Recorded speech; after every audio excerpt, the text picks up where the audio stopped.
नमस्कार दोस्तों, हरे कृष्णा, राधे राधे। कैसे हैं आप सब लोग। व्रत विधि उपाय में सभी लोगों का स्वागत करती हूँ।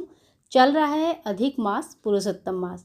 इस महीने में दीपदान कैसे करेंगे, कहाँ करेंगे, इसके बारे में बहुत ही सरल विधि से बताऊंगी। और कई सारे मनोकामना पूर्ण करने के लिए बहुत ही सही महीना है ये। अगर आप इस समय आपने कोई भी मनोकामना जो पूर्ण नहीं हो रहा है, कोई भी चीज़ ऐसी है, लक्ष्मी नहीं रुकती है, पुत्र की पुत्री की प्राप्ति की इच्छा है, नहीं हो रहा है, यानी कि क्या संतान नहीं हो रहा है, पढ़ाई में बच्चों का बिल्कुल पीछे हो गए हैं, बच्चे पढ़ाई में बिल्कुल तेज नहीं हो रहे, बुद्धि नहीं हो रही है, तो ऐसे में आप क्या करेंगे। तो देखिए, कोई भी चीज़, कोई भी नियम लेने से पहले ना कुछ चीज़ें समझ लीजिए। सबसे पहला है, ये करने से ऐसा ही होगा, ये विश्वास आपके अंदर होना चाहिए। ठीक है, ऐसा नहीं कि उन्होंने बोला था दीप जलाने के लिए, मैंने दीप जलाया, महीना ख़त्म हुआ, आज तक कोई फल नहीं हुआ। तो ये आप पूरा अंदर अपने पूरा विश्वास के साथ करिए। भगवान क्या होता है? भगवान विश्वास होता है। जो आपके अंदर विश्वास जन्म लेता है वही भगवान है। मूर्तियों में भगवान नहीं रहते हैं, भगवान रहते हैं आपके अंदर, मेरे अंदर, हमारे हृदय में रहते हैं। तो वो विश्वास रखिए, पहली बात।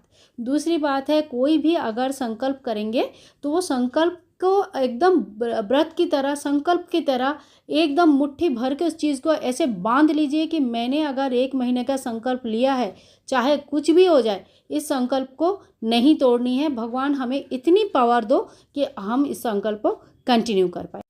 मल मास में दीपदान करने से जो भी व्यक्ति को मोक्ष की इच्छा है, जैसे जन्म मृत्यु की इस जो सर्कल है ना, इससे बाहर निकलना है, नहीं लेनी है हमें बार बार जन्म, नहीं होनी है हमें बार बार दुखी, नहीं पड़नी है हमें इस माया के संसार में, तो हमें जो है ना भगवान की शरण में जाना है, उनके चरणों में जाना है।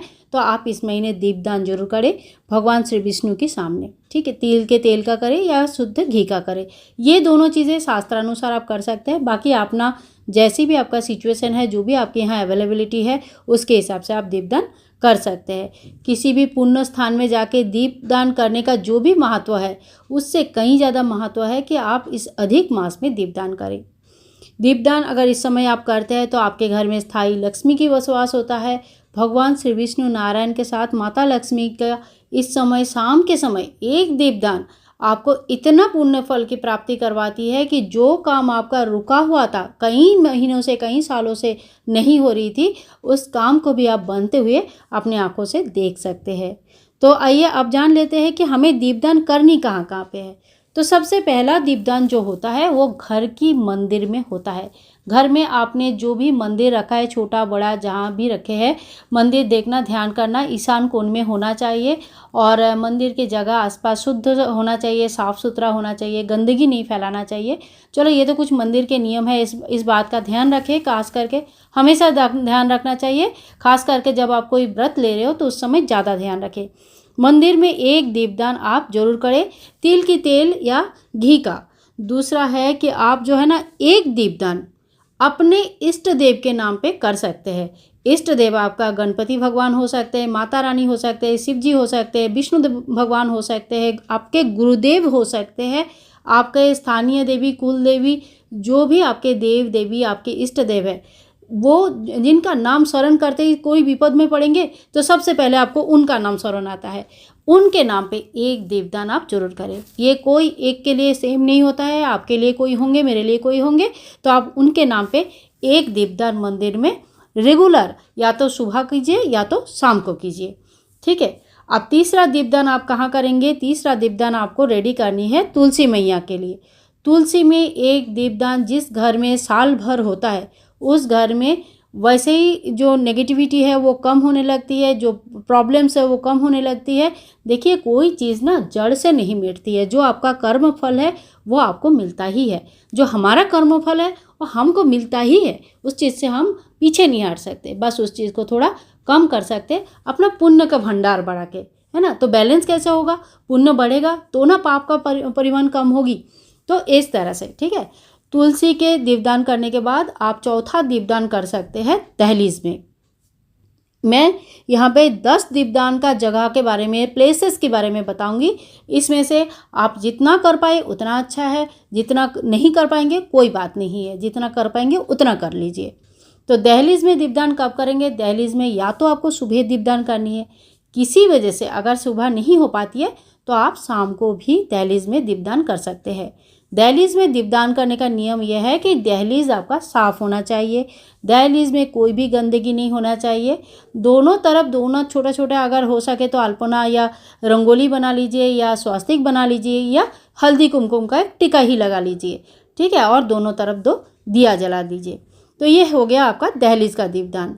इसके बाद 5वां दीपदान होता है गौशाला में।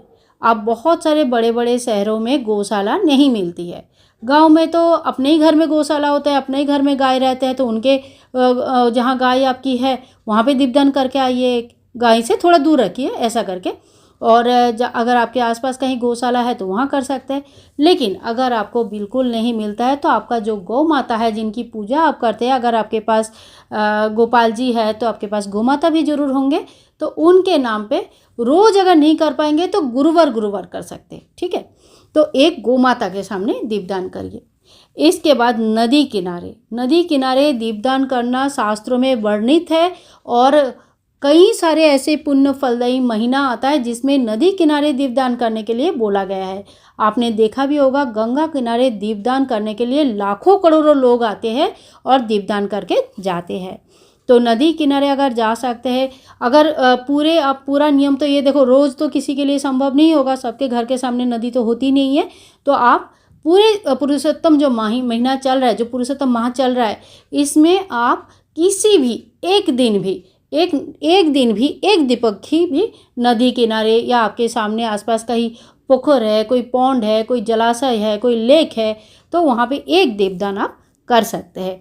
एक दिन भी कर सकते हैं, चाहे वो एकादशी के दिन हो, चाहे वो कोई भी अच्छे दिन हो या गुरुवार के दिन हो, कोई भी दिन हो, जिस दिन भी आप गए हो उस दिन आप नदी किनारे एक दीपदान कर सकते हैं।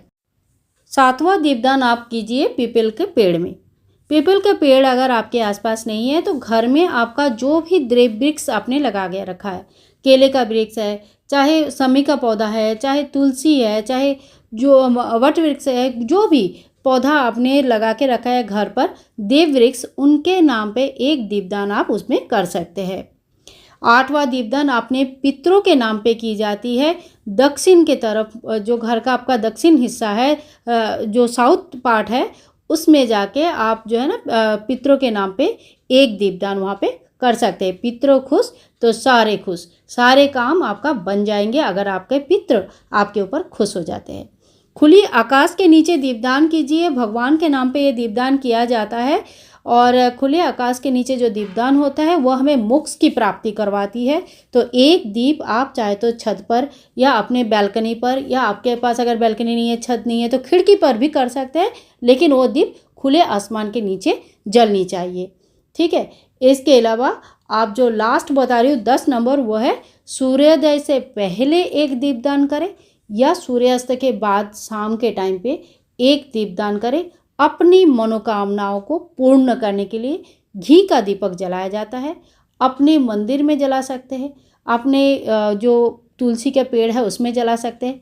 घर के बाहर, जब घर से बाहर निकल रहे होंगे तो आपके जो राइट साइड होंगे उस साइड में दहलीज में भी ये दीपदान किया जा सकता है, ठीक है। तो आपको 10 प्रकार का दीपदान के बारे में इस वीडियो में मैंने बताया है। आई होप ये पूरा वीडियो में मैंने अच्छी तरह से आपको समझा पाई हूँ किस तरह से करना है, कब करनी है, कहाँ करनी है। दीपदान हमेशा सूर्योदय से पहले होती है या सूर्योदय से बाद में होता है। घर के मंदिर के दीपदान आप सूर्योदय के बाद भी कर सकते हैं, जैसे 9-10 बजे भी अगर किसी वजह से आप पूजा कर रहे हैं तो उस वक्त भी घर के मंदिर का दीपदान आप कर सकते हैं। खुले आसमान में, बाहर, नदी में, किसी पेड़ के नीचे दीपदान के लिए आपको शाम को या सूर्योदय से पहले सवेरे दीपदान करना चाहिए। दोस्तों, इस महीने का फल उठाइए। श्रावण की महीना है, ऊपर से अधिक मास है, भगवान शिव जी की महीना है और साथ में नारायण जी की सबसे प्रिय महीना है। तो इस महीने का लाभ उठाते हुए अगर आप दीपदान मन से करोगे तो आपके सभी मनोकामनाएं जरूर पूर्ण हो जाएगी। मिलते हैं नेक्स्ट वीडियो में, तब तक के लिए सभी लोगों को हरे कृष्णा, राधे राधे। और हाँ दी, एक क्वेश्चन और आता है कि पीरियड्स का टाइम पे क्या करेंगे, तो इस टाइम का आप दीपदान ना करें, उस 5 दिन या 7 दिन के लिए दीपदान ना करें, उसके आगे फिर कंटिन्यू कर सकते हैं। आज के लिए इतना ही, मिलते हैं नेक्स्ट वीडियो में, तब तक के लिए राधे राधे, बाय बाय दोस्तों, टेक केयर।